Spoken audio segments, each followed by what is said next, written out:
So today I just want to talk about how the adductor muscles work in running.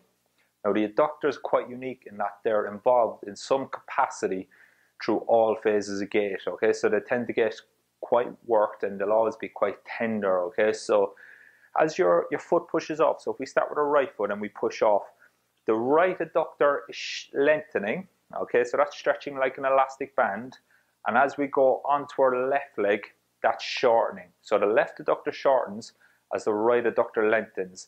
Now why it's important that that adductor gets some nice length is because that's going to preload like an elastic band to help the hip flexor, who's also preloading, to give you that nice swing phase. Okay, so if we have an issue with our left leg, an overuse issue for instance, knee pain, Achilles pain, hip pain, this right adductor needs to give the hip flexor a helping hand as we swing through. If they don't work together, and as that right knee swings through, if that's not happening, then the left leg is going to then have to compensate and do that little bit more. So again, the right adductor lengthens as we push into our left hip.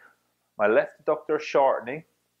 Okay, now what also has to happen then is the rib cage is going this way. Now, okay, so you can see now that's going to stretch this elastic band even more through the fascia. Okay, so as we wind it all the way up to the opposite shoulder, the shoulder going left is going to further stretch the fascia all around the adductor. So how we put that into gait and how we interpret it in PB Run Free, if we wanted to stretch that right adductor, we know we need to stretch it as our rib cage is going left in order to lengthen it exactly how it needs to lengthen when you're running. So what we'll do, a nice stretch that I've modified, is we'll get your right foot flat on the floor.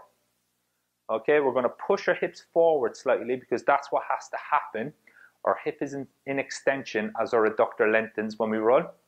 Our left hand is on the floor, and all we're going to do with our right hand is we're just going to slide it to the left. Okay, so my left elbow is stationary, my right shoulder comes to meet it, and we're just reaching under. That's going to cause a stretch and a pull all down that right adductor, as has to happen when running. Few coaching points: we need to keep the ball of the little toe fixed to the floor. That has a massive job to do in helping that adductor to load properly. So as we go, we don't want this heel coming off. Okay, the outside heel needs to stay planted on the floor. Engage the ball of the little toe as we reach. You're going to exhale as you reach, and you're going to feel it. The further you reach, the deeper it's going to go, and it's going to change places where you feel the adductor stretching. Okay, it's a really nice exercise. About 12 reps each side before you run will make a big difference to how you're pushing off one leg onto the other, and also how you're getting that swing leg through, helping the hip flexor.